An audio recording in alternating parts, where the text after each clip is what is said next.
És un plaer poder estar aquí davant vostre explicant-vos una mica sobre la discalcúlia i presentant un cas pràctic sobre el que hem estat treballant durant un temps, perquè veieu una mica quines són els aspectes bàsics a tractar i sobretot les dificultats amb les que ens trobem a l'hora de treballar amb aquest tipus de trastorns. Si us sembla, al llarg de la presentació primer faré una contextualització del que és la discalcúlia, perquè puguem identificar llavors més finament quins són els signes i els símptomes d'aquests nens, i llavors ja passaré a parlar de quines eines diagnòstiques disposem avui en dia i aplicat això al cas particular que us presentaré.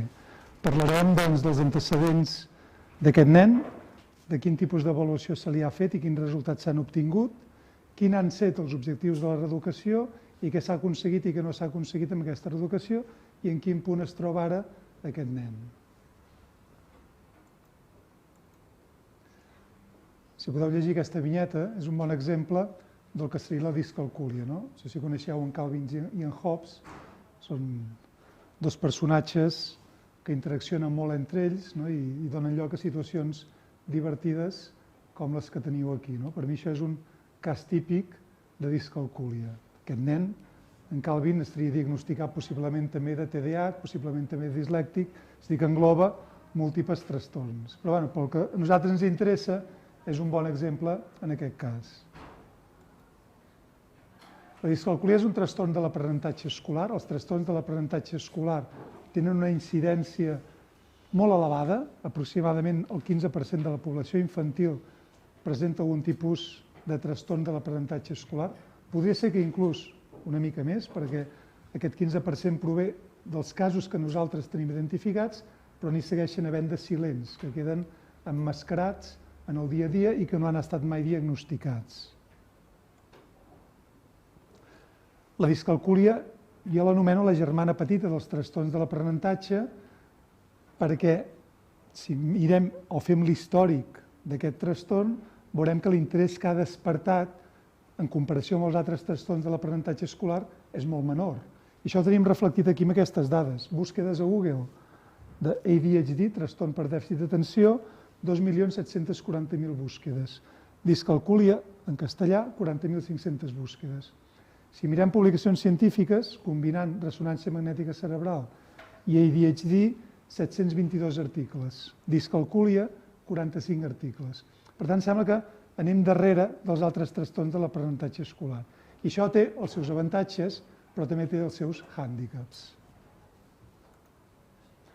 La discalcúlia m'agrada contextualitzar-la en relació també als altres trastorns de l'aprenentatge escolar, perquè tot i que es pot presentar de forma aïllada, moltes vegades es presenta de forma comòrbida. Què vol dir que es presenti de forma comòrbida? Això ho veurem també en el cas que presentarem, que es presenta simultàniament a altres trastorns de l'aprenentatge escolar, com són, per exemple, la dislèxia o el trastorn per dèficit d'atenció, amb unes ràtios d'aproximadament 25-30% de comorbiditat. Per tant, això ho hem de tenir present quan fem la reeducació. La reeducació ha de ser específica per cada una d'aquestes àrees, però ha de tenir en compte el que es fa en les altres.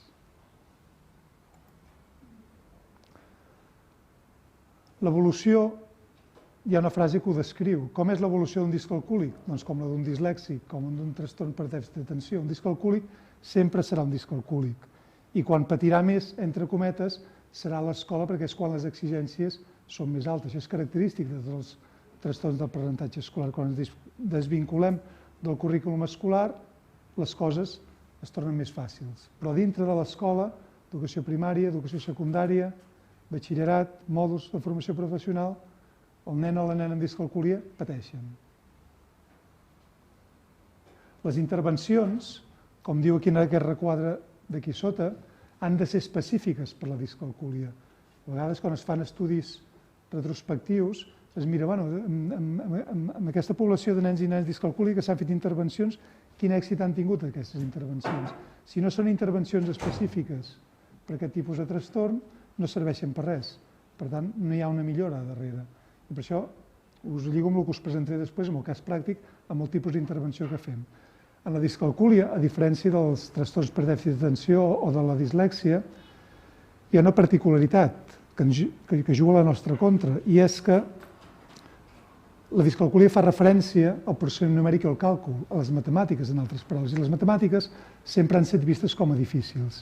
Com que han estat vistes com a difícils, sempre es deixa una mica més de banda el tractament, la reeducació d'aquelles possibles dificultats. Per altra banda, la reeducació, tothom es veu un cor de fer-la. Anem a fer unes classes de repàs, anem a agafar el que hi ha a l'escola i anem a repassar, anem a insistir, anem a fer més procediment de les sumes, de les restes, de les multiplicacions. Com que no són reeducacions específiques pels dèficits que tenen aquests nens i nenes, aquestes reeducacions, entre cometes, estan abocades al fracàs. D'aquí que diu que no afecten l'evolució del trastorn el tipus i quantitat d'intervencions educatives rebudes si aquestes no són específiques per la discalcúlia. Ara us vaig a proposar un test. Estigueu atents a la pantalla. Us sortiran un conjunt d'imatges per pantalla i vull que us fixeu en aquestes imatges i intenteu localitzar un punt vermell en aquestes imatges. I jo les aniré passant una darrere una altra.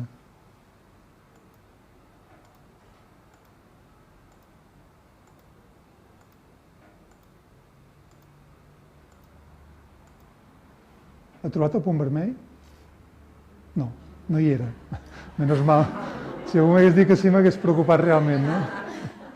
El punt vermell no hi era.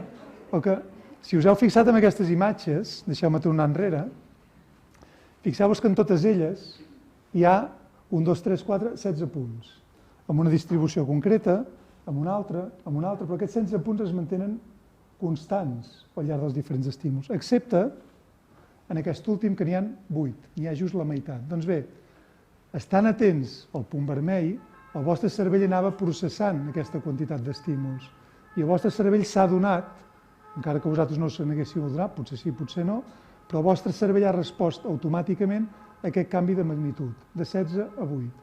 Això és el que s'anomena la propietat de la numerositat, la capacitat que tenim nosaltres per detectar canvis en la quantitat d'estímuls que hi ha al nostre voltant.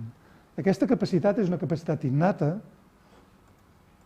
que tenen altres espècies animals, no és exclusiva de nosaltres, i qui s'encarrega de dur-la a terme, d'executar-la, és aquesta part que tenim pintada en groc, que es troba més o menys per aquí sobre l'orella, que és el que anomenem el solc intraparietal. Això es correspon, aquesta estructura, aquesta zona, aquesta regió, es correspon al substrat neural del processament numèric i el càlcul. És a dir, el nostre cervell, en altres paraules, està preparat per processar quantitats, magnituds.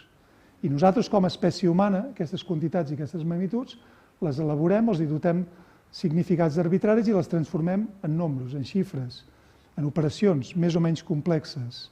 Doncs bé, en la discalcúlia, aquesta regió del cervell es troba alterada. És a dir, que el nen o la nena discalcúlica ja parteix d'una menor capacitat per aprendre allò que nosaltres a l'escola llavors li voldrem ensenyar. Per què us explico això? Perquè és important conèixer que la discalcúlia, té un substrat neural a darrere, com passa també amb la dislèxia i amb el trastorn d'atenció. I això ve al cas perquè a vegades quan et mires informes de l'escola, quan has d'avaluar un nen, suspèn reiteradament les matemàtiques i les notacions dels professors són que aquest nen s'ha d'esforçar més, ha de repassar més, ha de fer molts més exercicis. No és un problema d'esforç ni de repàs, és un problema que, tal com li hem explicat, aquest nen o aquesta nena no ho entén bé. Per tant, hem d'adoptar una estratègia diferent.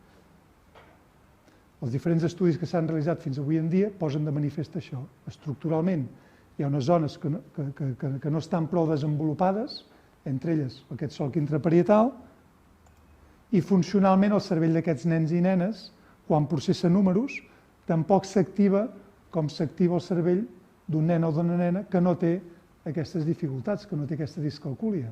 Per tant, això, l'excusa d'aquesta incompetència que té, en altres paraules, és un tret biològic. Nosaltres no direm, no, ets diabètic, no? Doncs t'intento culpabilitzar, t'has d'esforçar més, has de triar el menjar que has... No, un diabètic, doncs, es posa insulina i amb això compensa en part la seva diabetis. Doncs el mateix passa aquí, hi ha una raó biològica per la qual aquest nen o aquesta nena no compleix amb les expectatives i no compleix les competències que li estan demanant. El diagnòstic és relativament senzill o, d'altra manera, relativament complex. Per què? perquè avui en dia disposem de dos manuals de diagnòstic, que són el DSM-4, aviat sortirà el DSM-5, i la CIE, que defineixen de forma una mica ambigua el que seria, en altres paraules, la discalcúlia. I usen termes com trastorn de càlcul, trastorn específic del càlcul o trastorn mixt del desenvolupament. Aquí he tingut jo un lapsus a l'hora de posar la tercera etiqueta. Segons el DSM-4 i segons la CIE, es té trastorn de càlcul quan es rendeix per sota de l'esperable per edat i quocient intel·lectual en proves estandarditzades de processament numèric i de càlcul. El problema ve quan no es defineixen quan per sota s'ha de rendir i, en segona, aquí a l'estat espanyol no hi ha proves estandarditzades o n'hi ha molt poques amb les que puguem fer diagnòstics fins. Hem de fer una mica de malabarismes. Que, de fet, això és el que us presento jo en una diapositiva que a continuació. Quins tests, quines combinacions s'han de fer per arribar al diagnòstic de discalcúlia. En tot cas, el que hem de tenir en compte a l'hora de fer el diagnòstic és que el processament numèric i el càlcul és una funció que, tot i que té un substrat neural, com el que hem dit abans, contempla el paper de diverses funcions simultàniament i l'alteració de qualsevol d'aquestes 4 funcions que tenim aquí, espacials, verbals, executives o amnèsiques de memòria, pot alterar el processament numèric i el càlcul. Per tant, és una funció complexa que requereix de molts recursos cognitius per dur-se a terme correctament. Per tant, és fàcil que un nen o una nena ens rendeixi malament si alguna d'aquestes funcions no madura com ha de madurar. Per fer l'avaluació, i ho veurem ara en el cas pràctic, necessitem fer una avaluació neuropsicològica completa. Necessitem avaluar el quocient intel·lectual en proves estandarditzades, per exemple, l'escala WISC. Aquest quocient intel·lectual ha d'estar dintre de paràmetres normals, perquè el que no volem és que aquelles dificultats en l'àrea de matemàtiques es puguin explicar per un dèficit intel·lectual. Llavors, l'error seria un altre i hauríem d'enfocar-ho d'una forma diferent.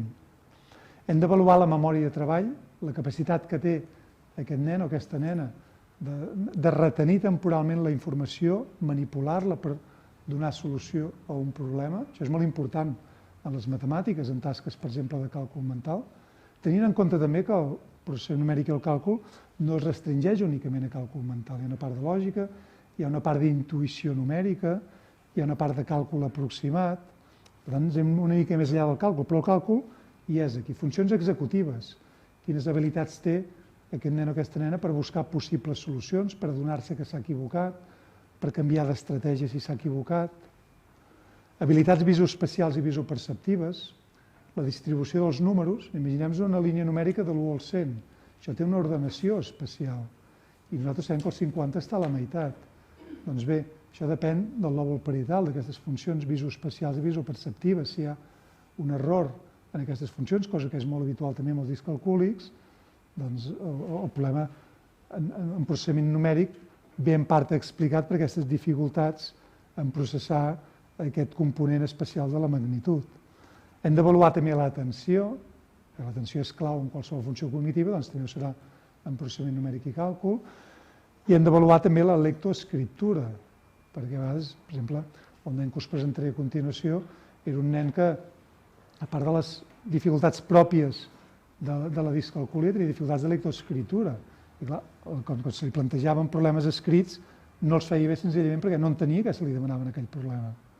Per tant, això s'ha de tenir en compte a l'aula i a fora de l'aula, però sobretot a l'aula a l'hora d'ensenyar-li i a l'hora d'avaluar-lo, a l'hora de donar-li una càrrega d'exercicis adequada a les seves necessitats. I finalment s'han d'avaluar, com no, les habilitats numèriques i de càlcul, que a diferència del que ens diu el DSM-4 o el que ens diu la CIE, no només s'ha d'avaluar el càlcul, perquè el càlcul escrit i càlcul mental, té molta part de procedimental. I els nens i nenes amb discalcúlia de procediment en fa molt, perquè fa molt repàs de les coses. Per tant, a vegades ens podem trobar que procediment, sobretot el càlcul escrit, més o menys el fan bé, però el càlcul mental i totes aquestes altres funcions que tenim aquí, que ara veurem, funcionen molt malament. Hem d'anar una mica més enllà de les proves de càlcul. Hem d'avaluar el comptatge, la capacitat que té per associar cada element a mesura que va comptant. Hem d'avaluar, juntament amb la numeració de punts, el comptatge, tant endavant com endarrere, ja sigui seguint amb indicacions manuals o mentalment. Pensem que els nens i nenes amb discalcúlia tenen moltes dificultats en els canvis de desenes, no tant endavant com enrere. Per exemple, 64 cap enrere, quan arriben a 61 es perden, no saben si han de continuar amb el 59, tornar al 69, tenen realment dificultats. Per tant, això també s'ha d'avaluar. Sistema de base 10, fins a quin punt són capaços d'utilitzar aquest sistema de base 10 per fer raonaments, per fer càlculs. Són nens i nenes que compten amb les unitats, amb les mans, amb els dits. Doncs el sistema en base 10 per ells no existeix. Quan treballem en xifres grans, com veurem en aquest cas, se'ls escapen, perquè els hi falten dits. Transcodificació numèrica, de verbal a escrit i d'escrit a verbal. Coneixement de signes aritmètics, moltes vegades confonen les sumes amb les multiplicacions, on hi ha una resta posen una suma. Comparació de magnituds, quin número és més gran, quin número s'acosta més a un altre, això els sol ocultar, és una tasca d'estimació que també depèn d'aquest solc intraparital. Càlcul mental i escrit, tant l'exacte com l'aproximat. Situació de números en una línia numèrica, ja sigui en blanc, ja sigui en marques, això també ho veurem aquí. Estimació perceptiva de quantitats, per exemple, quantes persones hi ha aquí a la classe? Un nen o una nena discalcúlia pot dir 200, és molt allunyat de la realitat. Resolució de problemes amb enunciat verbal, també solen tenir moltes dificultats, tipus, en Pere té 5 pomes, en té 3 més que la Maria, quantes en té la Maria? Això realment els hi costa. La bateria que nosaltres tenim avui en dia per fer un diagnòstic de discalcúlia, per avaluar aquestes capacitats numèriques i de càlcul, doncs és una miscel·lània, perquè fins a quart de primària ho tenim bastant solucionat, tenim el TEDIMAD, que és una bona prova, amb els seus petits defectes, però que ens avalua els aspectes més bàsics del processament numèric i càlcul, i això ho podem compaginar amb una prova de càlcul escrit, com el RUAT. Avui en dia hi ha l'escala, no està aquí, l'escala BAS2, que ha estat publicada recentment per TEA i en barems espanyols, i finalment per avaluar els problemes numèrics verbals podem utilitzar el BADIC, que és una escala d'aptituds. Amb diversos subtests doncs podem utilitzar els tests numèrics verbals per completar aquesta avaluació neuropsicològica en l'aspecte numèric. A partir de quart de primària la cosa es complica perquè ja no hi ha una escala baremada en espanyol per avaluar aquests aspectes més bàsics, aquests que hem citat en la diapositiva anterior. Per tant, hem de buscar altres escales o construir-la nosaltres mateixos, amb el seu risc de no tenir uns barems a darrere. I quan parlem de l'ESO la cosa ja es descontrola perquè encara tenim menys eines per fer aquestes avaluacions. Per tant, aquells criteris que hi havia en el DSM-4 o l'escala CIE ens trontollen en tant i en quant no tenim les eines necessàries per fer aquestes avaluacions. Anem ara sí a presentar un cas pràctic. Anem a veure com queden reflectides aquestes dificultats en el cas d'un nen de 8 anys i 6 mesos, en el moment de l'avaluació. En aquell moment estava cursant tercer d'educació primària. És un nen que havia repetit 5è d'educació infantil, el P5. Per què havia repetit? Perquè havia estat molt malalt els primers anys de vida i havia perdut moltes classes. Llavors, els mestres van considerar que tenia un retard important del desenvolupament del llenguatge i en aquell moment els mestres i els pares van considerar que el millor era que repetís P5 i així anava més preparat a l'educació primària. Aquest nen, ja des dels seus moments, a part d'aquestes dificultats en el desenvolupament de la parla, per problemes d'audició que tenia en els primers anys de vida, doncs tenia dificultats molt marcades en matemàtiques, en llengua catalana i llengua castellana, com ara veurem a continuació. Els pares, us he posat el motiu de consulta dels pares, la queixa principal és, diu, solicitar que se realice al niño un test aptitudinal para obtener un diagnóstico real de los problemas cognitivos que pueda tener el niño. Tenint en compte que aquest nen ja feia un any i mig que havia estat explorat i ja se'l havia diagnosticat de dislèxia, discalcúlia i problemes de TDAH, sense que aquests problemes de TDAH fossin de suficient entitat com per fer el diagnòstic de TDAH. Però hi havia dificultats atencionals, hi havia dificultats de memòria i treball que s'havien de tenir en compte. Des de llavors, des d'aquesta primera avaluació, aquest nen havia seguit un tractament logopèdic i, per tant, segons els pares i segons l'escola, sí que semblava que hi havia una certa millora en les habilitats en lectoescriptura, però encara li costava. I, de fet, nosaltres l'avaluem, fem una nova avaluació dels de les habilitats en lectoescriptura i veiem realment que les dificultats són molt i molt evidents i, per tant, s'ha de seguir amb aquest tractament de logopèdia. Aquestes són les notes o l'avaluació que se li fa a aquest nen al segon de primària i al segon trimestre, que ens facilita a nosaltres els pares. Us he agafat només el requadre de matemàtiques, que és la que tenia insuficient, no? I diu, teniu un llistat de tot el que s'està treballant en aquell moment a l'aula, concepte de centenes, nombres naturals del 0 als 600, parells i senars, anterior i posterior, sèries numèriques, en ascendent i descendent, sumes, restes, multiplicacions, càlcul mental. Tot això li costava molt a aquest nen. A aquest nen li direm el nen X, per no posar-li un nom. La valoració que fan els professors presenta una bona actitud envers la matèria, sempre lliura puntualment els treballs encomanats, de tenir en compte que, sobretot els pares, sobretot la mare, dedicava molt i molt esforç amb els deures i amb les activitats escolars d'aquest nen, i per tant anava a classe molt ben preparat pel que se li havia demanat. El que passa que el seu rendiment llavors, quan no tenia la mare al costat, baixava i minvava molt. En altres paraules, la mare li feia molta part de la feina, amb la qual cosa nosaltres vam haver de posar una barrera perquè tampoc volíem que avaluessin el rendiment de la mare a l'aula, sinó el seu, no? I la vam pautar, què li podia dir, què li podia ensenyar i què no. I participa en les activitats que realitzen a classe. Per tant, sembla que hi ha una bona predisposició. Això és bo, sobretot a les primeres etapes, en els primers anys, cicles inicial i mitjà, la predisposició és bona amb aquests nens i nenes, però a mesura que van pujant, en el mitjà i en el cicle superior, sobretot quan ja entren a l'ESO, la desmotivació és molt important perquè, tot i l'esforç que hi dediquen, no hi ha resultats. I això, en lloc de... Inicialment acaba frustrant, però llavors per compensar aquesta frustració que es deixa això de banda, ja no ho sé fer, i s'aparca, i ja no s'hi desperta més motivació per la resolució del que es planteja a classe. Ara el que us mostraré és una mica el perfil cognitiu d'aquest nen. Aquí tenim les puntuacions obtingudes en l'avaluació en l'escala WISC. Al llarg de les diferents diapositives, amb un punt vermell, us vaig assenyalant quins són els aspectes deficitaris o en el que es rendeix per sota de l'esperable per la seva edat.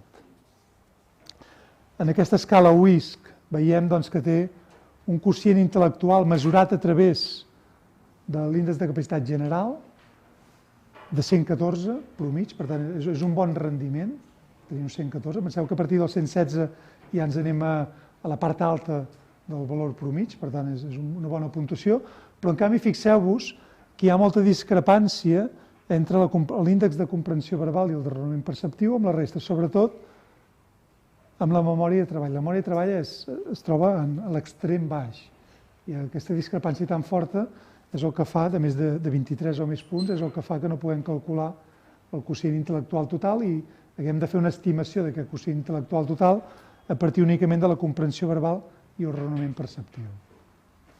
Per això ens està indicant, sobretot la memòria de treball, les dificultats amb les que s'enfronta aquest nen en l'àrea de matemàtiques. En totes les assignatures, però específicament en aquesta àrea de matemàtiques, que té una forta càrrega de memòria de treball i de capacitats executives dependents del lòbul prefrontal, que en aquest nen per tenir un inicialment no estava diagnosticat, però ara ja sí, per tenir un TDAH, doncs amb això està penalitzat. I la velocitat de processament també és, tot i estar dintre d'un valor promig, també està ja fregant el nivell baix dintre del valor promig, i molt discrepant respecte a la comprensió verbal i també del raonament perceptiu. Això fa que aquest nen vagi més al seu ritme a l'hora de fer les coses. Cosa que l'escola també penalitza, perquè tens un timing per fer l'activitat A o l'activitat B. Si tu no arribes a aquell timing, doncs tens menor puntuació. Aquesta és l'avaluació que li han fet amb el TEDIMAD i fixeu-vos que pràcticament tots aquells aspectes que hem comentat abans, en el que havíem de buscar en l'avaluació del processament numèric i càlcul, estan puntejats en vermell. En aquests puntejats en vermell jo voldria distingir entre els que són 10 o inferior a 10 i els que estan entre 10 i 25. Quan parlem, això són percentils, quan parlem de percentils entre 10 i 25 referim que hi ha una alteració lleu. Quan parlem de percentils de 10 o inferiors a 10, parlem d'una dificultat greu.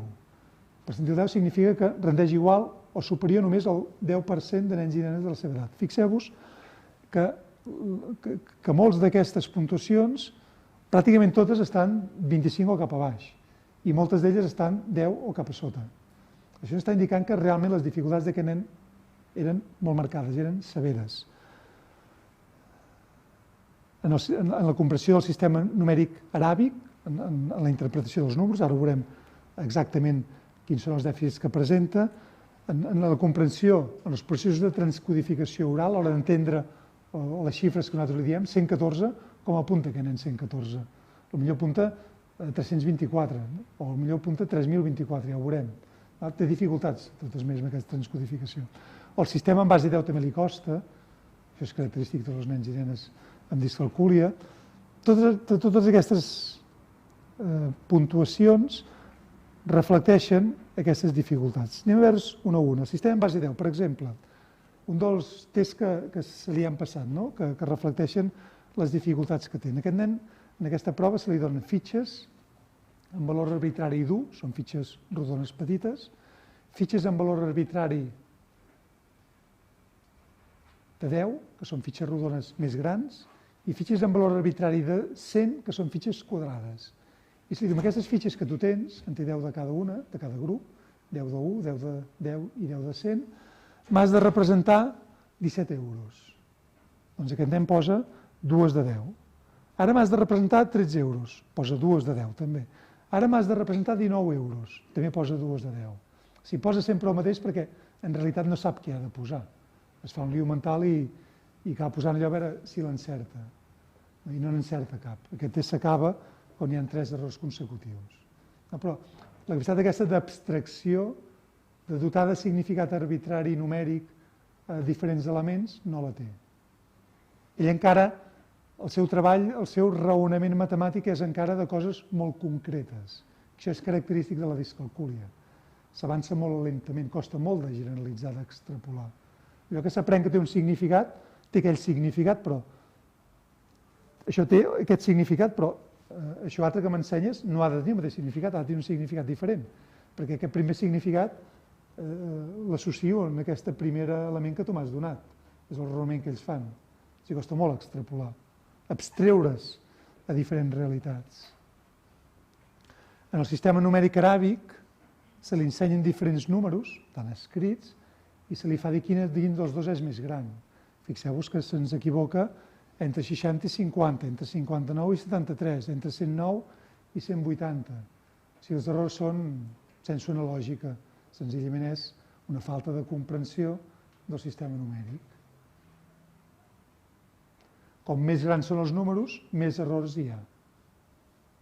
Això no treu que hi hagi alguns encerts. A vegades aquests encerts són senzillament per atzar.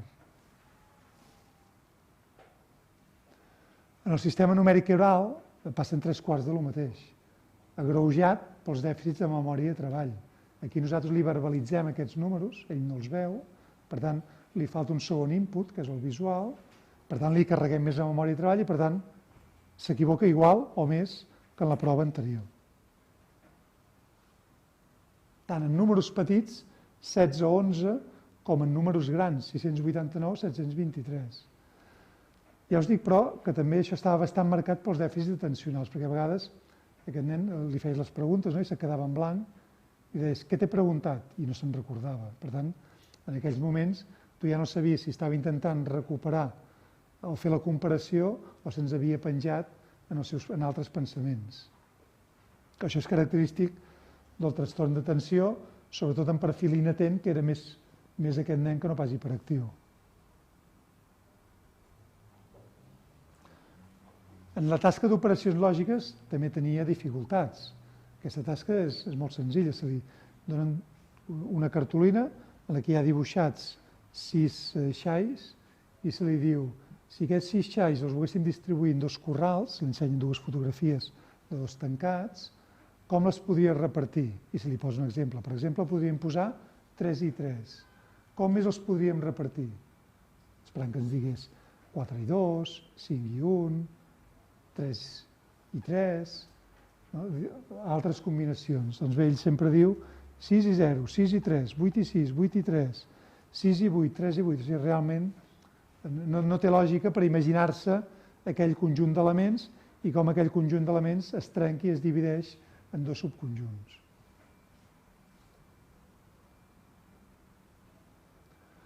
Operacions amb enunciat aritmètic, les operacions que teniu aquí, 2 més 2, 0 més 8, 6 més 3, se li ensenyen en un full escrit i se li demana que ens doni la solució.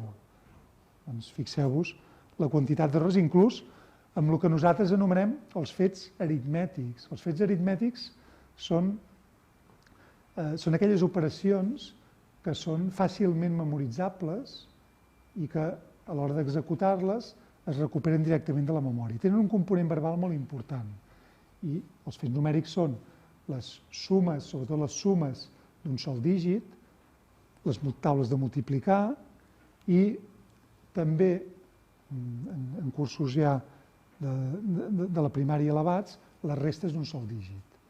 Són operacions que nosaltres sabem sempre que donen aquell resultat. 6 menys 3 no hem de fer la resta, ja sabem que són 3. 4 més 8 ja sabem que són 12. Doncs bé, inclús en aquests fets numèrics tan senzills com 2 més 4, perdó, 2 més 2, aquest nen se'ns equivocava. Penseu que a tercer de primària el seu sistema de comptar era 2 més 2, ell feia 2 al cap, 3, 4. I a vegades aquest 2 al cap se'ns despistava i s'equivocava. O a vegades aquesta estratègia de 2 al cap no la feia i s'equivocava. Evidentment, si s'equivoquen els fets numèrics, se'ns equivoca també en 32 més 14, en 20 més 30, en 28 més 41, en càlculs, en computacions més complexes.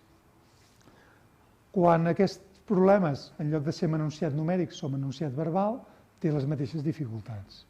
Els problemes que teniu aquí representats com a 2 més 2, 4 menys 2, 3 més 5, són problemes escrits. En Pere té 2 pomes, n'hi donen 2 més. Quantes pomes té? I això està escrit. I nosaltres li llegim, o sigui que ell veu l'input verbal i a sobre auditivament escolta el que se li llegeix. Doncs bé, en aquestes situacions té les mateixes o més dificultats que en el cas que us he plantejat abans. Tot això ho avaluem al TEDIMAD. Quan li avaluem el que anomenem l'estimació del tamany, li diem, ara t'ensenyaré 2 números, t'ensenyaré un número, el 4, i a continuació 2 més, en aquest cas són el 5 i el 9. A quin d'aquests 2 números, el 5 o el 9, s'acosta més al 4? Doncs bé, fixeu-vos que en la major part d'ítems se'ns equivoca. Per tant, mentalment, tampoc és capaç de distribuir els números linealment segons el valor que tenen.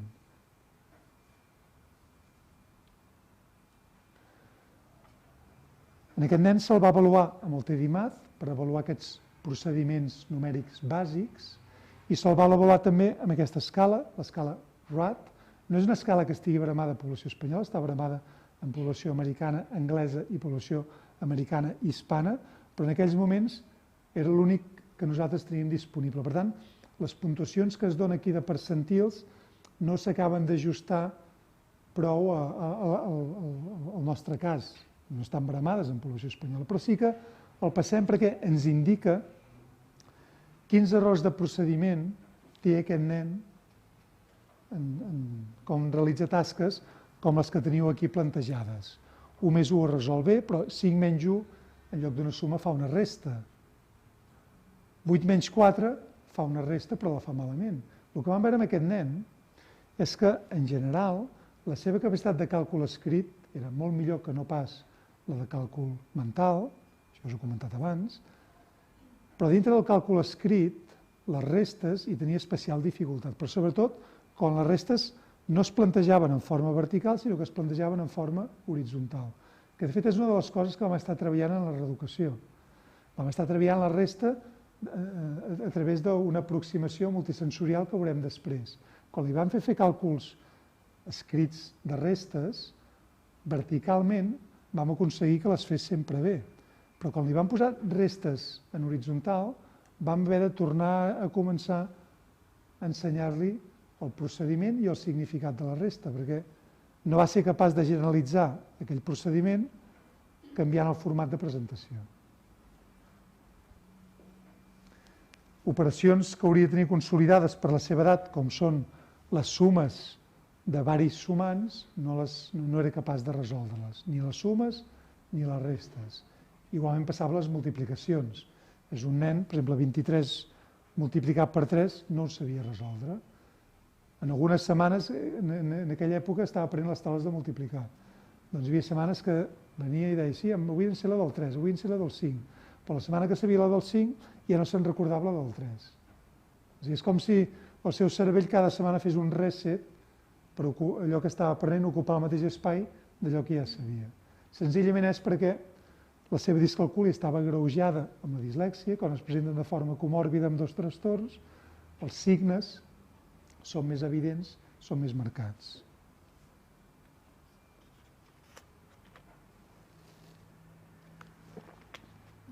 En aquest nen vam avaluar, dintre del marc de l'exploració neuropsicològica, altres funcions. Sempre avaluem les funcions frontals, la capacitat que té aquest nen de recuperar la informació, de buscar informació dintre del seu cervell a través de les fluències, la fluència verbal fonètica i la semàntica, i també avaluem molt els aspectes atencionals, tenint en compte que aquest nen ja havia mostrat signes d'inatenció. Van passar diferents tests, com el d'Stroop, el d'atenció sostinguda, el Continuous Performance Test, el Children's Color Trail Test, el CCTT, i les diferents mesures van posar de manifest aquestes dificultats atencionals. Nosaltres en aquell moment no vam fer un diagnòstic de trastorn d'atenció, sinó que el que vam suggerir a l'informe és que a través del Servei de Neuropediatria fos avaluat més específicament per aquestes possibles dificultats atencionals i, si es creia oportú, que es mediqués, perquè, sobretot en la part de reeducació que nosaltres vam fer, vam notar que hi havia molta fatiga atencional i costava molt de fer el seguiment en algunes sessions de la reeducació. Un nen que es penjava amb facilitat, i llavors al cap d'uns mesos, ens van demanar visita al neuropediatre, va anar al neuropediatre al cap d'uns mesos per la Seguretat Social, i finalment aquest nen va ser medicat amb metilfenidat, en Concerta, i des de llavors tant ell com els pares com l'escola han informat que hi va haver un canvi espectacular en el seu rendiment i la seva actitud a l'escola en positiu.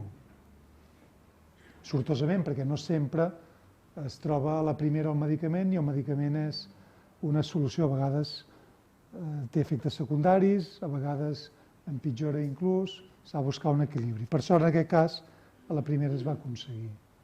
Es va avaluar també, aquí el títol està equivocat, no són funcions frontals, són funcions visoespacials i visoperceptives, a través de les escales de Benton, test de discriminació de cares, es mostra una cara i de les 6 següents es diu quina d'elles és aquesta cara, o a través del test de formes, es mostra una forma i es demana quina de les 4 següents correspon. En aquests dos tests, més el test d'orientació de línies, el rendiment d'aquest nen va estar per sota del que seria esperable per la seva edat. Per tant, hi ha una alteració visoespacial i visoperceptiva que el que fa és empitjorar el pronòstic d'aquesta discalcúlia. Això és normal, perquè aquestes capacitats visoespacials i visoperceptives tenen una part de substrat neural al lòbul parietal, que és el que també processa la magnitud. Per tant, en conclusió, el que passa en aquests casos és que aquella maduració cerebral que hi ha d'haver d'aquest lòbul parietal no segueix el curs que hauria de seguir i acaba causant aquestes dificultats. El qual no vol dir que hi hagi una zona lesionada, és a dir, si aquest nen es fa una ressonància, el radiòleg informarà que és normal. Aquestes alteracions en substància blanca, en substància grisa, les aconseguim a través de l'anàlisi per ordinador, a través de l'anàlisi de les intensitats de gris i de blanc d'aquelles zones, d'aquells mil·límetres del cervell, i a partir d'aquí, de l'aplicació d'aquests algoritmes matemàtics, l'ordinador diu que hi ha un dèficit de substància blanca o de substància grisa. Però això encara, tot i que sabem que hi existeix, no té un significat clínic com per exemple té un tumor, dir, mira, tens una lesió, un tumor aquí en aquesta part i per tant això és el que provoca aquests marejos, el que provoca aquestes al·lucinacions. No, encara no hem arribat a aquesta finura, esperem un dia arribar-hi, però encara estem lluny d'això, ara estem intuint el que passa aquí dintre aquest cervell. I els processos de lectoescriptura estaven també severament afectats. Tot i haver seguit una reeducació logopèdica durant un temps, durant més d'un any, doncs seguia tenint dificultats en la lectura i seguia tenint dificultats greus en l'escriptura. Per tant, això empitjorava el pronòstic també, juntament amb els dèficits atencionals, del rendiment en els propers anys i de la reeducació que nosaltres havíem de fer. Com es reeduca la discalcúlia? Com es reeduca la discalcúlia? Hem de tenir en compte, tant per aquest nen com per tots els nens i nenes amb discalcúlia, que partim d'un doble desavantatge. El primer és la discalcúlia, aquesta menor capacitat que els altres nens i nenes per assimilar allò que de forma instintiva s'assimila. Penseu que un nen de 2 anys i mig, 3 anys, ja comença a jugar amb els seus dits, amb els números, 1, 2, 3. Jo tinc un fill de 2 anys i mig i compta, i diu 1, 2, 40, 50. No tenia idea de comptar, però ha sentit números i els va endossant un darrere un altre. Doncs, aquesta intuïció que es comença a desenvolupar de forma instintiva, de forma natural, aquests nens i aquestes nenes no la tenen. Això per un cantó. I en segon lloc, l'aprenentatge, la formació que se'ls dona, no està enfocada a ells. És una formació estàndard, perquè a classe tenim 23, 25, 30, a la meva edat érem 40 a classe, no? Llavors, costa molt fer plans individualitzats, es poden fer, però calen els recursos per fer-ho. I potser hi són els recursos, però primer cal haver-ho detectat. Per tant, podem estar 2 o 3 anys tenint aquell nen a l'aula, sense un pla individualitzat, sense una adaptació curricular, i aquell nen no està absorbint com hauria d'absorbir aquesta ensenyança. Per tant, això és un doble desavantatge per ells. Per tant, els hi cal més experiència, més manipulació, una aproximació diferent a la que nosaltres fem. Penseu que, en termes d'educació matemàtica, tenen una pobra intuïció pel sentit numèric. Si us dic, quantes ampolles hi ha aquí? Algú em dirà 400? Algú em dirà 10? No, em direu, què em direu? 35, 40? Doncs aquesta intuïció es desenvolupa de forma natural i ajuda a assimilar els aprenentatges que es donen a l'escola.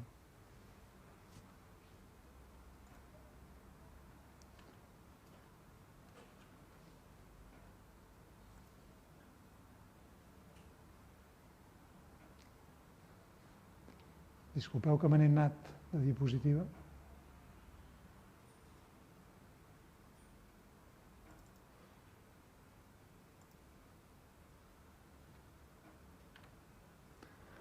Aquests nens i nenes utilitzen molt els dits, les unitats.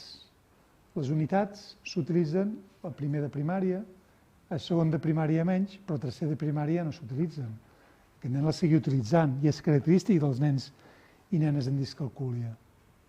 Per tant, necessiten una ensenyança més intensiva i explícita, més pràctica en l'ús del sistema numèric, un període de temps més extens en l'aprenentatge dels coneixements bàsics i una experiència concreta i aplicada a la vida real, tant en números grans com en números petits. Necessiten el que es coneix com una aproximació multisensorial. L'aproximació multisensorial és la que normalment es dona a l'etapa infantil. A l'etapa infantil els nens i nenes juguen, se'ls ensenyen continguts però sempre des d'una vessant molt lúdica, molt manipulativa. Quan s'entra a la primària, això es va deixant de banda. Els nens i nenes han d'aprendre a llegir, han de ser més fluents i per tant els continguts es van introduir molt més des d'aquests continguts verbals. Els nens i nenes amb discalcúlia, per ells això és un hàndicap, i més si, com és el nostre cas, presenten dificultats de lectoescriptura. Per tant, el que s'hauria d'aconseguir és intentar fer o establir una continuïtat amb aquests aprenentatges de l'etapa infantil, que poguessin ser aplicats també a l'etapa primària. almenys en el cicle inicial, com a mínim, i si pogués ser en part del mitjà també. De fet, això és el que ha aconseguit fer un professor que s'anomena Brian Butterworth, que ara us presentaré, no us el presentaré, us el citaré, que és en el que basem nosaltres la reeducació. És una persona que porta molt de temps treballant amb la discalcúlia, en investigació i en clínica, té molt bagatge i ha posat moltes estratègies sobre la taula, ha vist quines són efectives, quines no són efectives, i ha aconseguit, en el Regne Unit, introduir en algunes escoles públiques el seu mètode.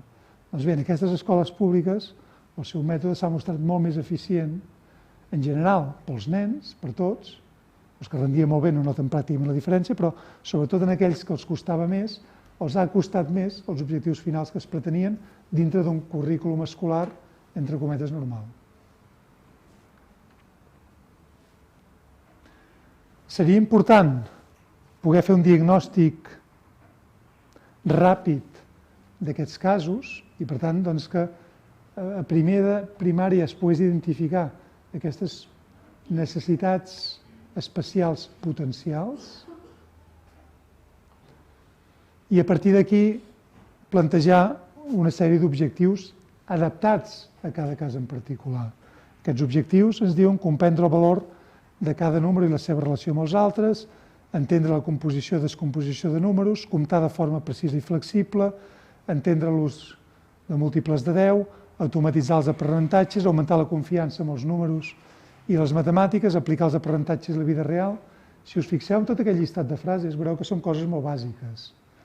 En els nens i nenes amb discalcúlia és el que pretenem nosaltres. No pretenem que ens aprenguin a fer equacions de segon i tercer grau i arrels quadrades i arrels cúbiques,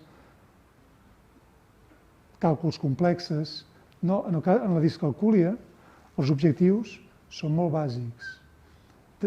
Tenint en compte que ja tenim clar des d'un principi que sempre tindran dificultats, sempre aniran darrere d'aquells objectius sense poder atrapar-los. Però com a mínim hem de donar les competències bàsiques perquè llavors les pugui aplicar a la vida real. Tot això us ho dic perquè el programa que us plantejaré ara i que planteja Brian Butterworth és un programa indicat per la primària, però no va més enllà. No hi ha programes, avui en dia, en la discalcúlia, no hi ha programes que hagin mostrat la seva eficàcia més enllà de la primària. Des de la pregunta, escolta, tinc un nen, un noi i una noia de 14 anys amb signes clars de discalcúlia, què hem de fer? Com l'hem de reeducar? Clar, penseu que si realment té una discalcúlia haurem d'anar a una reeducació amb aquestes característiques, molt allunyat del que fan els seus companys, molt allunyat de les seves expectatives. I això, quan hi ha tanta distància, pot generar frustració, pot generar indefensió, pot generar desafecció i, per tant, pot portar allò a marcar una distància que ens posi barreres per a aquesta reeducació. Per això us dic que era tan important aquesta detecció precoç per començar a treballar, a reeducar des de les etapes inicials i, evidentment, sempre hi ha d'haver la col·laboració de l'escola de dir, escolta, aquest nen, aquesta nena, tindrà un pla individualitzat, li podrem demanar això, com passarà a l'ESO. Hi ha d'haver les estratègies adequades per fer front a aquestes situacions. En el cas que ens ocupa, es va plantejar una reeducació durant un curs acadèmic, els pares van acabar el curs acadèmic, no van poder continuar. Aquesta reeducació es va fer al Servei de Neuropsicologia de la Facultat de Psicologia de la Universitat de Barcelona, estem al campus Mundet, allà al costat de la Vall d'Hebron, i està basat en les pautes que dona Brian Butterworth. La freqüència de les sessions era aproximadament 1 hora setmanal, tenint en compte que Brian Butterworth recomana, proposa 4 sessions setmanals d'1 hora de duració durant tot un curs acadèmic. Per raons econòmiques i per raons de temps, això en aquest cas no era possible i en pocs casos això és possible. Nosaltres vam arribar a un acord amb els pares. És una estratègia que utilitzem en altres casos. Nosaltres treballem, plantegem uns objectius a l'inici del curs. Aquests objectius es van adaptant al curs, a l'evolució que té el nen, i nosaltres el que treballem en cada una de les sessions li diem als pares que ho repeteixin, que ho treballin exactament igual, en 2 sessions de 10-15 minuts, 20 si calgués, a casa. Però que no facin res més de reeducació. Per què ens interessa això? Perquè el que ens trobem, i sobretot quan hi ha també dèficit atencional al darrere, és que aquests nens ja es treballen una cosa en aquella hora, però la setmana que quan tornen, amb tota la càrrega que hi ha darrere d'activitats escolars, d'activitats extraescolars, i a veure, siguem realistes, són nens o nenes, han de jugar, s'han de poder divertir. Per tant, necessiten una mica d'espai per tot. Doncs llavors ens arriben a la següent sessió i no se'n recorden de què han fet. I hem de tornar a reprendre o gastar pràcticament mitja sessió en recuperar el que havíem estat fent. En canvi, d'aquesta manera, es consolida el que s'ha treballat en aquella sessió i es pot continuar pràcticament des de l'inici de la sessió en consolidar aquell objectiu o afrontar aquell objectiu des d'un altre punt de vista. Hi ha sempre un plantejament genèric en la reeducació. En la mesura que sigui possible, s'ha de potenciar l'aspecte lúdic. Aquest senyor, Brian Butterworth, té un manual, que jo llavors us ensenyaré, us llistaré aquí, us posaré la referència que podeu comprar, que és un manual que proposa moltes activitats. Activitats per sumar, per restar, per sistema 10, per quebrats, per multiplicacions, per divisions, continguts bàsicament sobretot de cicles inicial i mitjà d'educació primària.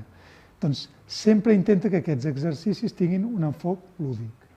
Un enfoc lúdic de forma individual, però també en forma d'en conjunt. Si feu reeducació en grups reduïts de 2 a 4 persones, doncs proposar activitats que puguin seguir aquests 2 o 4 nens simultàniament. A l'escola i a casa cal reforçar positivament qualsevol fita i evitar el càstig. Sobretot això és important a l'escola, amb els controls. Si podem, hem de parlar amb el professor, que no volem que aquell nen se li pregunti a mig de la classe, que se'l posi en evidència davant dels altres perquè no sap una cosa o no sap una altra, que els controls en vermell se li destaqui què ha fet malament i se li faci notacions t'has d'esforçar més, que en públic se li digui que no entregues mai els treballs a l'hora, sembla estrany que no sàpigues fer això, que encara que sembli de sentit comú, això encara es fa. El dia parlava, vaig avaluar un nen amb dificultats en lectoescriptura i els controls venia així i la professora li evidenciava aquestes dificultats davant de la resta de nens i nenes de la classe. Això s'ha d'evitar de totes. S'han d'evitar limitacions de temps, per tant, això es pot aconseguir de 2 maneres, flexibilitzant el temps o donant menys càrrega de treball. A ser possible, aquesta segona. A l'escola, combinar el programa escolar amb la reeducació amb un pla individualitzat, perquè, esclar, en els primers moments de primària no hi ha molta discrepància entre el que reeduquem i el que es fa a l'aula, però a 6è de primària hi ha molta diferència entre què es reeduca i què es fa a l'aula, com es conjuga aquesta discrepància. S'ha de prioritzar la reeducació, perquè si no es construeix la base no podem anar endavant, però també s'ha de tantejar què pot fer aquell nen del que segueixen fent els altres, perquè a vegades ens sobte hi ha coses que les fa bé. Com a mínim hi ha d'haver 2 hores setmanals de reeducació, 2, com a mínim una, compaginant amb el paper dels pares a casa, tal com diu, fer partícips els pares de la reeducació. Els objectius que vam plantejar en aquest nen, ja us dic que eren molt bàsics, però perquè tenia precisament aquests aspectes bàsics alterats. Ens vam plantejar millorar el coneixement del sistema numèric, consolidar la línia numèrica mental, consolidar el sistema en base 10, entendre els conceptes d'unitat, desena i centena, entendre les operacions bàsiques de suma i de resta i millorar el càlcul escrit i el mental per xifres petites. Són coses que ja havia de saber però que no sabia. Pensem que la discalcúlia, normalment en termes de cursos acadèmics, es va com a mínim uns 2 anys endarrerits respecte al que tocaria per davant.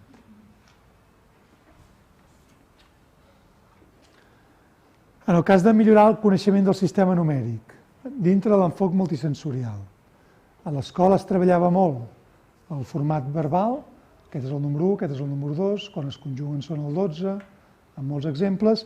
Nosaltres introduïm molt les fitxes i les xifres presentades en diferents formats. El que ens interessa és construir i deconstruir números utilitzant diferents formats. És a dir, que aquest codi arbitrari, que inicialment ell només ha associat a la xifra 1, en números aràbics, la pugui associar a conjunts d'elements. Perquè això ens interessa a nosaltres. Si volem nosaltres configurar la línia numèrica mental, si volem ubicar els números els uns en relació als altres, a part d'entendre'ls com a números aràbics, els hem d'entendre també com a conjunts d'elements. Si volem sumar o volem restar, sí que podem aprendre que 4 més 5 són 9, però hem d'entendre que aquest 9 pot estar format per 4 més 5, per 6 més 3, per 8 més 1, i si tenim una representació mental de diferents elements, això ens serà molt més fàcil. Per tant, nosaltres hem d'aproximar els números des d'aquests diferents formats.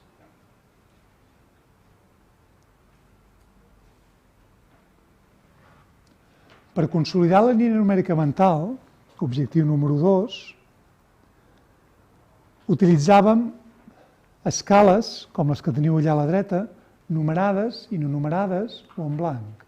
Penseu que els nens i nenes amb discalcúlia tenen una representació numèrica mental logarítmica, com la que teniu a la fila de dalt. Per ells, l'1 és molt diferent del 2, el 2 és molt diferent del 3, el 3 és bastant diferent del 4, el 4 és bastant diferent del 5, però el 8 i el 9 són números grans. I ja no et dic el 100 i el 101, o el 100 i el 300. A mesura que anem creixent amb els números, aquesta distància numèrica va minvant. Això és útil en les primeres etapes del desenvolupament, però quan madura aquesta capacitat numèrica, això no és una bona estratègia. Els números, les unitats, es separen objectivament i en la mateixa mesura les unes de les altres, tant si estem parlant de 103 respecte a 104 com de 8 respecte a 9, segueixin una sola unitat. Per tant, hem de treballar això. I això ho treballem a través d'exemples com els que tenim aquí augmentats amb diferents tipus d'escales. Escales numerades. En aquestes escales numerades juguem a posicionar diferents elements. Aquests diferents elements, conjuguem amb l'objectiu anterior, els presentem en diferents formats, en format aràbic, en format de fitxes, en format de punts, presentem números grans, números petits, presentem també desenes, de tal manera que si hem de construir el 14 fem una desena i 4 unitats, és a dir, anem introduint petites variacions a mesura que anem intentant consolidar aquesta línia numèrica. Inicialment, tenim de línies estructurades, numerades i marcades, perquè això sigui més fàcil pels alumnes, perquè visualment vegin on estan les meitats. Paulatinament anem fent més complicat això. Passem una línia puntejada però no marcada, passem una línia marcada però en blanc i passem finalment una línia totalment en blanc. A mesura que va assolint competències, aneu augmentant l'exigència. I amb això ens hi podem passar una sessió, perquè aquest nen realment tenia moltes dificultats en marcar punts intermitjos. Doncs després de treballar una i una altra sessió, vam aconseguir que això fos més fàcil.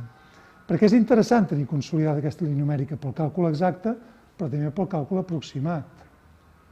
El necessitarem després en les divisions, el necessitarem després en les fraccions. Per tant, ho hem de tenir ben consolidat. Per consolidar el sistema en base 10, utilitzem diferents estratègies. Inicialment comencem amb aquests dos tipus de figures que tenim, unes en 3 dimensions i unes altres en 2 dimensions, que representen unitats, desenes, centenes i milers. I a partir d'aquí juguem amb els números. Fem representar números, aquests números els hi presentem com igual, com abans en unitat, en format aràbic i en format de fitxes, i li fem representar el 19, el 45, inicialment deixem que vagi lliurement. I aquest nen inicialment, com que anava lliurement, què feia? Doncs agafava sempre les fitxes de les unitats i ens representava qualsevol número amb les unitats. Clar, unitats n'hi havia les que hi havia. Quan li dèiem representa 83 i començàvem amb les unitats, quan arribava a 25 deia se m'han acabat, no ho puc fer. Però llavors veia que hi havia les desenes i començava a comptar de 10 en 10. I això progressivament ho va anar automatitzant. Com més o menys vam ser bastant eficients amb aquest tipus de material en 3 dimensions, vam passar al de 2 dimensions. Doncs aquí va cometre més errors. Com vam ser eficients amb el de 2 dimensions, vam passar a la part escrita, que teniu com ell comptava les xifres representades amb aquests blocs de 10, 10 i 10. 10, 20, 30, 40, 50 i cap unitat, 50. Inicialment les comptava una a una. Finalment aconseguíem que més o menys ja digués 30, 40, que tingués aquest insight, aquesta capacitat de visualitzar quants elements hi havia en aquest moment. I l'objectiu final, que no vam aconseguir del tot, era arribar a acabar treballant en blocs arbitraris sense que aquests tinguessin una numeració concreta. És a dir, el verd val 10, el blau val 20, el groc val 30, el vermell val 1, per exemple, i el blau val 5. I això ho tenia escrit, representa'm tal número. A veure, que fes la forma més econòmica per representar-ho. Això ens va costar, no vam aconseguir del tot. Però aquesta sí la idea final, passar de coses molt concretes a coses molt més abstractes. Fixeu-vos que en tot això que us estic mostrant és una estratègia molt reduccionista, que intenta anar de lo simple a lo abstracte, però segueix una mica una analogia amb la reeducació fonològica de la lectoescriptura, de la dislèxia. En aquestes associacions de cada so amb un fonema, amb un grafema concret. I a partir d'aquí anar construint combinacions, i quan tens combinacions, fer paraules, i quan tens paraules, fer frases. La reeducació que fem nosaltres és una mica també en aquest sentit. Intentar dotar de significat els elements més bàsics per anar construint més a poc elements més complexes i més abstractes.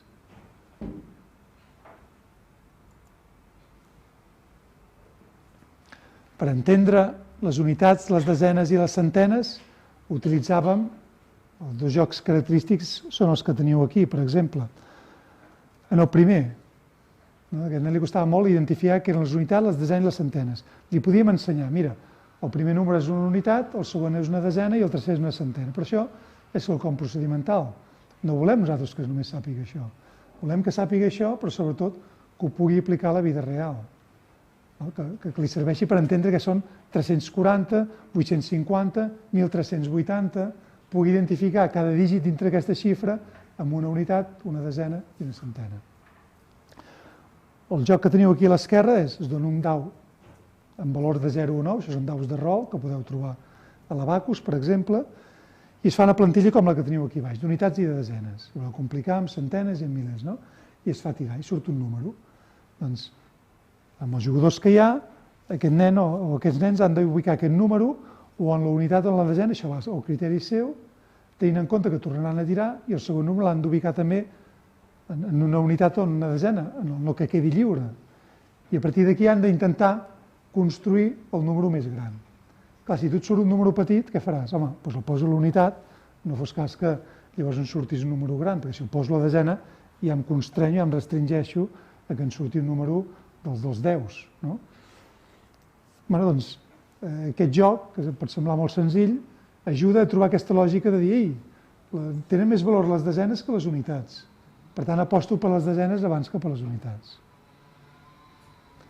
Això es pot combinar, doncs, en presentar xifres en diferents formats, com els que teniu aquí, en format de fitxes, en format aràbic i en format de punts, per construir unitats, desenes i centenes. Cada un d'aquests objectius, més o menys, hi estàvem un mes, 3, 4 setmanes. Entendre les operacions bàsiques de suma i de resta. Per això pugui ser aplicat a exercicis escrits i exercicis mentals. Doncs jo som molt partidari, en la mesura que sigui possible, sempre utilitzar aquestes fitxes. Per què? Perquè aquestes fitxes de dames són fàcilment manipulables i el nen s'adona de les limitacions que tenen.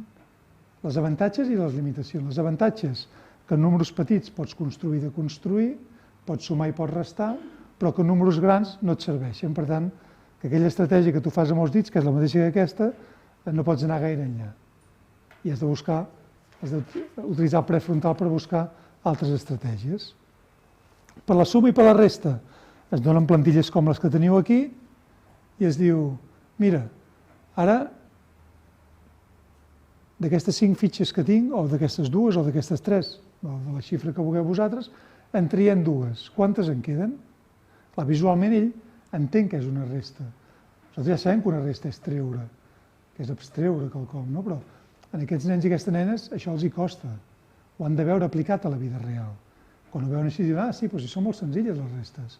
I el que ens interessa és que, quan s'imaginen 5 menys 3, se'ns imaginin 5 elements i se'ns imaginin 3 que marxin cap allà i que només en quedin 2. És a dir, fer una figuració del que és la resta. A mesura que es va treballant des d'aquests diferents inputs, ja sigui aquest o el que teniu allà, no? Quin número falta per complementar que el 6 arribi al 9? A mesura que es van presentant en diferents formats, o del 9 n'hi trec 3 quants en queden, tot això es va consolidant en memòria verbal a llarg termini.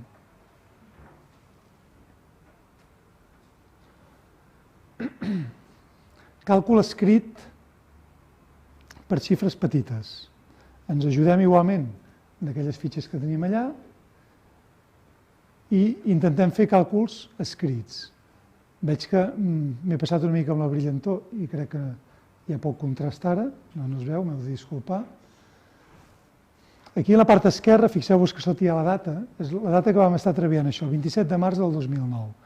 Aquí vam estar treballant, quan ja més o menys ja havíem treballat les desenes, ja sabíem que per comptar fins a 14 posava una desena i afegíem 4 unitats, van dir, doncs anem a fer sumes mentals, per exemple, 4 més 10, doncs se'ns perdia.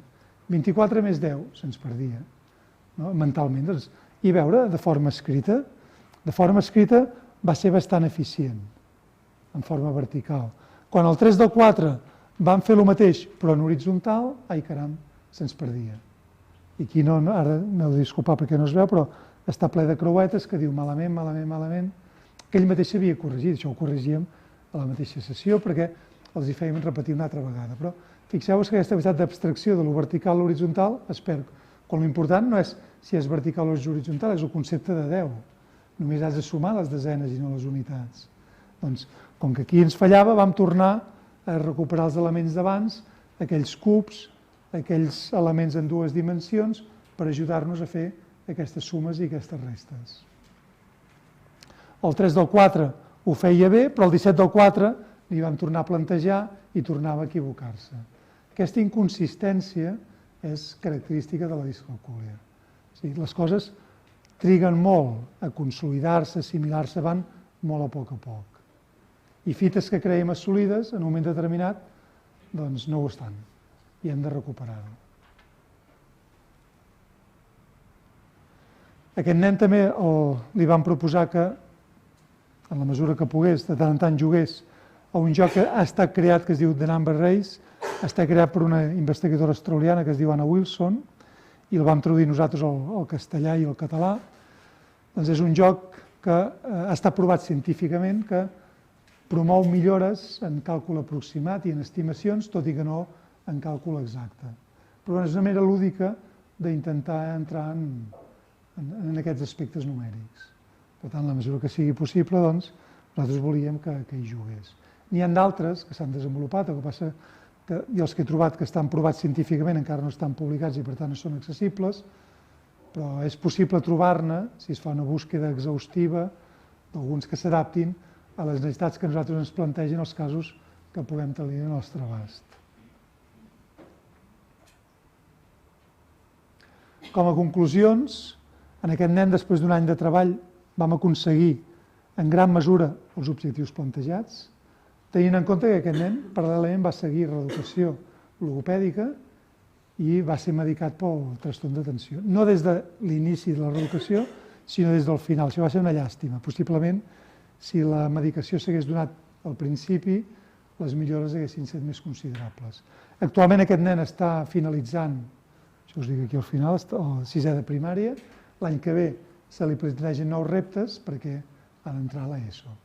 I ara, des de l'equip de l'escola i des de l'EAP de la zona, estan avaluant a veure quina pot ser la millor escola per a aquest nen. Una cosa important que s'aconsegueix amb la reeducació és més autonomia i més confiança. És molt important per aconseguir o enfrontar-se a les noves situacions.